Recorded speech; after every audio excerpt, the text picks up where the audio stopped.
Welcome to Luca and Miguel. Enjoy the video. You begin by putting the watch on snugly so the heart rate sensor reads cleanly. You need contact, not a loose fit. Once worn, tap the workout app, choose Indoor Run. This matches treadmill tracking. Make sure Bluetooth is active and wrist detection is on so calories and heart rate sync properly. If you prefer a goal, set distance or time now, otherwise start open. Do this immediately to ensure continuous tracking when the treadmill starts. Once done with the basics, start by warming up. Walk 5 to 10 minutes at a steady pace so the watch can calibrate its accelerometer for your stride. Next, if your treadmill supports Bluetooth, pair it to the watch or iPhone to get accurate pace and incline data. Make sure the treadmill app shows connected. Otherwise, trust the watch's internal sensors. You may notice slight pace variance.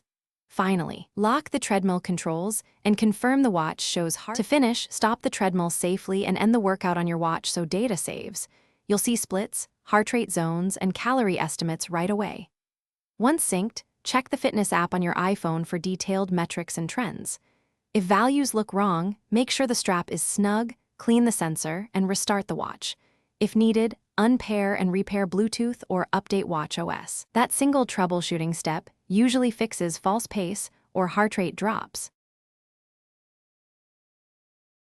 Thanks for watching and please subscribe.